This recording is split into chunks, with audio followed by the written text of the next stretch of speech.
Cassie's Conspiracies. This is Cassie.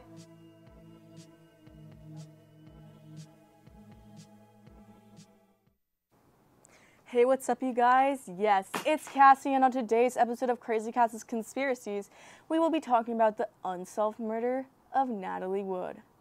Let's get into her history first. Actress Natalie Wood was born in San Francisco on July 20th, 1938, to two Russian immigrants and started performing at a very young age.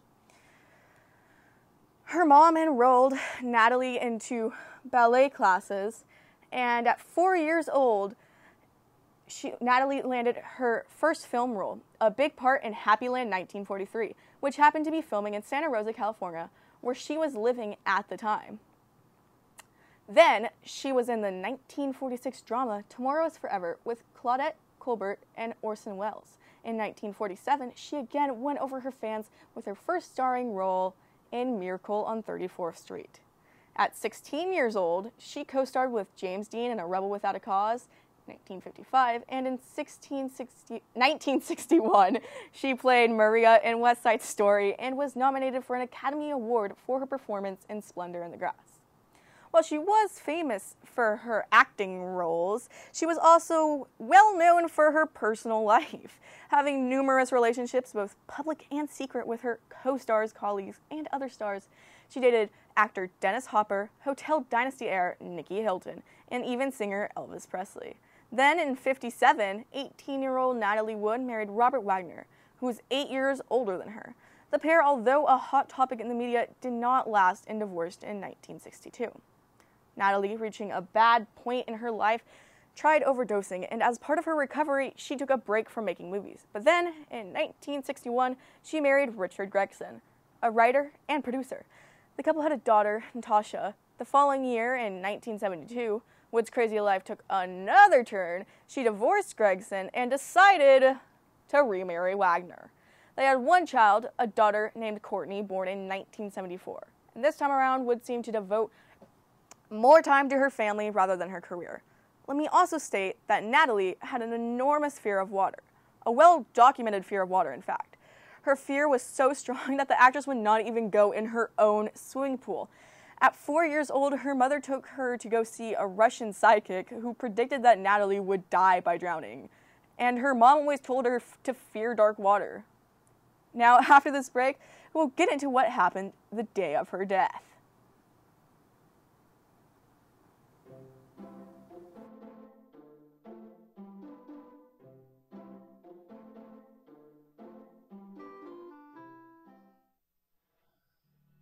His name is Cracker. He's 13 years old. He's a thoroughbred horse.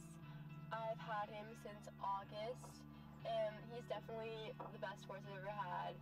He's a big personality, and we definitely challenge each other, so it's always exciting.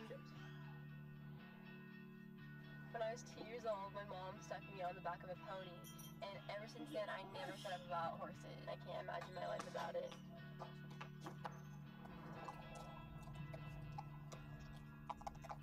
I like riding horses because it gives me an outlet from a stressful day, and you know, your horse is your teammate, so you have to form a bond with them, and it's not just you or just the horse, you have to work together. I ride 5 days a week. We have a pretty intense training schedule. We do a lot of endurance training because endurance is the foundation for jumping. If you don't have good endurance, you can't jump and you can't win your classes.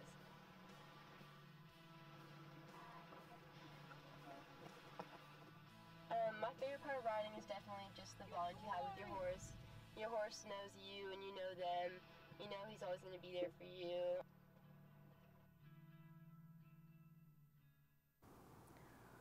Welcome back. Friday morning, November 27th, 1981. Natalie Wood, Robert Wagner, and co-star in the movie Brainstorm, Christopher Walken, and Captain Dennis Davern departed the docks at Marina del Rey, California. It is said that Robert Wagner disliked Walken as soon as they boarded. Captain Dennis Davern says, "You could see a little bit of jealousy from Robert Wagner, and it just kept getting more tense." There was loads of alcohol that was said to be consumed, and the weekend already started off bad, but got much worse. November 28th, 1981, Natalie, Wagner, Walken, and Dennis were reported at a restaurant. They were drinking a lot and seated for dinner between 7 to 7:30 p.m. The restaurant owner reported that they left the restaurant around 10 to 10:30 p.m. And the restaurant manager says they were all very intoxicated and called the harbor patrol to make sure they got onto their boat safely. On the boat, where they had more drinks, leading to Wagner and Watkins to get into a heated argument. Quote Wagner saying, and I quote, "I got angry. Why don't you stay out of her career, I said. She got enough people telling her what to do without you." Quote, "We got into an argument, and I slammed a wine bottle on the table, breaking it into pieces. Natalie got up during the argument and went down from the saloon to the master cabin to go to the bathroom." Later that night, aboard Easy Rider, Miller and his wife couldn't sleep. Their quarters were in the bow of their boat, facing the shore, and in a house on the shore, a party was raging. 2 loudspeakers had been set up on a porch, and keeping the Millers awake was the sound of rock music blaring across the cove. This may have been the party noise which Marilyn Wayne, who heard Natalie Wood's cries, believed was coming from another boat. At 1:15 a.m., Miller sat up, reached wearily for the radio, microphone, and turned to the harbor channel, which all boats monitor. He intended to call the Baywatch, the private Isthmus Bay Coast guard detail, to ask them to quiet the party on the beach. "Baywatch, this is Easy Rider," he radioed in. Only static. And Miller realized that at once the man from Baywatch must be at the party. Suddenly, the radio came to life with a different voice. It was Robert Wagner, and Miller, although didn't recognize his voice at first, said he didn't sound nervous or excited. Miller described Wagner's tone as quizzical, as he said, "Easy Rider, are you cruising in the vicinity?" "No," replied Wagner. Quote, "Well, this is Splendor. We think we may have someone missing in an 11-foot rubber dinghy." The night manager of the restaurant, Don Whiting, was reading in the cabin of the boat on which he lived year-round, when the radio beside him crackled and he heard the conversation between Wagner and Miller. Whiting then radioed a friend on the isthmus to go to the Wagner yacht at once and reported to him about the situation.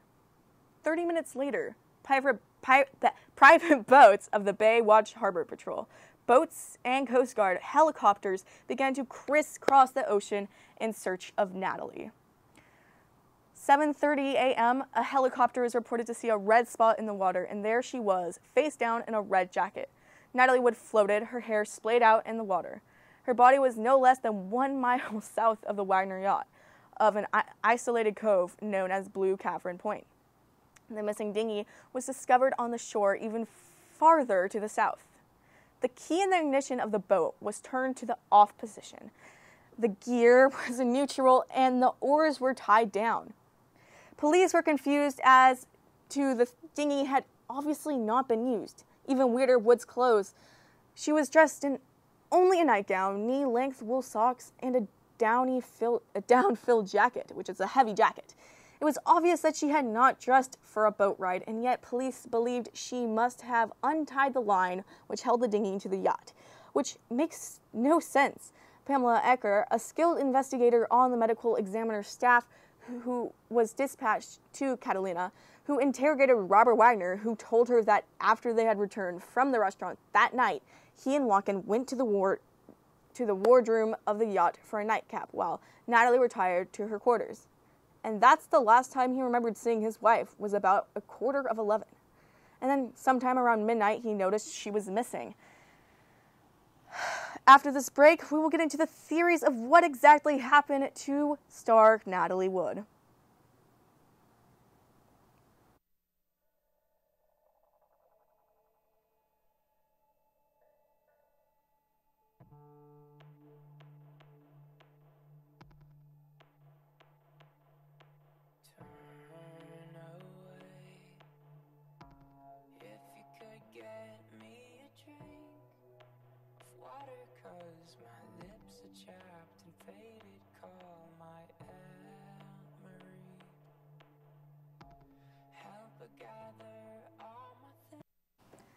Now into the theories. First theory, she really did die of an accidental drowning. An autopsy determined that Wood had consumed 7 or 8 glasses of wine before she died. There were some fresh bruises on her legs and arms, and an abrasion, like a cut on her left cheek that could be synonymous with a fall. Thomas Nogoshi, chief medical examiner for the Los Angeles County Coroner's Office at the time, said in 1981, that Wood's death was an accident. Lana Wood, her sister, is quoted saying, and I quote, "She hated the water and wouldn't even go into her own pool at home."